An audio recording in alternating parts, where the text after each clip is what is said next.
Hello guys, ഇന്ന് ഞാൻ പറയാൻ പോകുന്നത് ഒരു ഗംഭീര ഫാന്റസി കഥയാണ്. ഈ ഒരു സിനിമ കുറച്ച് പേരെങ്കിലും കണ്ടിട്ടുണ്ടാകും. എന്നാലും കാണാത്തവർക്ക് വേണ്ടി ഈ വീഡിയോ ഞാൻ റെക്കമെൻഡ് ചെയ്യുന്നു. അപ്പോൾ ചാനൽ സബ്സ്ക്രൈബ് ചെയ്ത വീഡിയോ ലൈക്ക് കൂടി ചെയ്ത വീഡിയോ അവസാനം വരെ നിങ്ങൾ കാണാൻ ശ്രമിക്കുക. Welcome back to Mallu comics.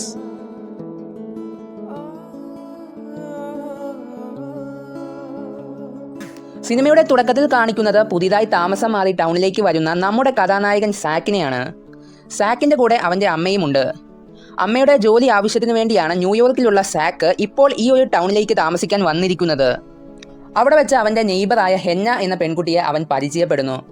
ഹെന്നയ്ക്ക് വേറെ കൂട്ടുകാരൊന്നും ഇല്ലാത്തതിനാൽ സാക്കിനെ കണ്ടപ്പോൾ തന്നെ അവർ കൂട്ടുകാരാവുകയാണ്. എന്നാൽ ഹെന്നയുടെ അച്ഛന് ഈ ഒരു കാര്യമൊന്നും ഇഷ്ടപ്പെട്ടിരുന്നില്ല. അടുത്ത ദിവസം സാക്ക് ഈ ടൗണിലുള്ള പുതിയ സ്കൂളിലേക്ക് പഠിക്കാൻ പോകുന്നു.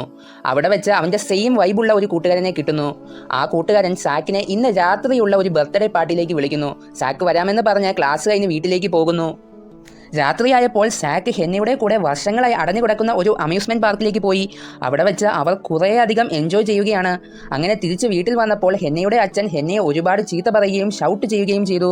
ഇത് കേട്ട അടുത്ത വീട്ടിലുണ്ടായിരുന്ന സാക്കിന് ഇഷ്ടപ്പെട്ടില്ല. സാക്ക് ഉടനെ തന്നെ പോലീസിനെ അവിടെ വിളിച്ചു വരുത്തി. എന്നാൽ ഹെന്നയുടെ അച്ഛൻ ഹെന്ന തൻ്റെ കൂടെ ഇല്ലെന്നും അവളുടെ അമ്മയുടെ കൂടെ പോയിരിക്കുകയാണെന്നും പറഞ്ഞ് പോലീസിനെ കൺവിൻസ് ചെയ്ത് അവിടെ നിന്ന് പറഞ്ഞു വിടുന്നു. ഹെന്നയ്ക്കെന്തോ സംഭവിച്ചു എന്ന് സാക്കിന് ഉറപ്പായിരുന്നു. അതുകൊണ്ട് തന്നെ ഹെന്നയുടെ അച്ഛൻ പുറത്തേക്ക് പോയ സമയം സാക്ക് അവൻ്റെ കൂട്ടുകാരനെയും വിളിച്ച് ഹെന്നയുടെ വീട്ടിൽ കയറുന്നു.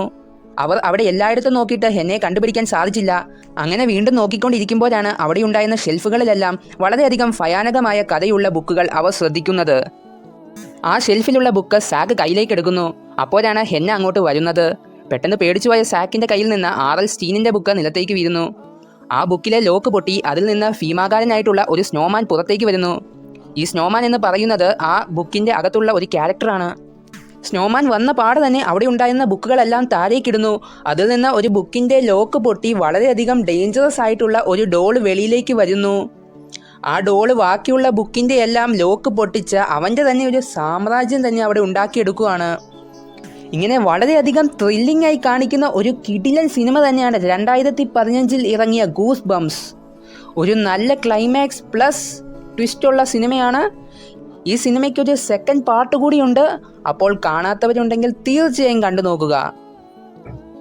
അപ്പോൾ ഇതുപോലെയുള്ള നല്ല സിനിമകളുടെ സജഷനുമായിട്ട് ഞാൻ വരുന്നതായിരിക്കും. Okay, by.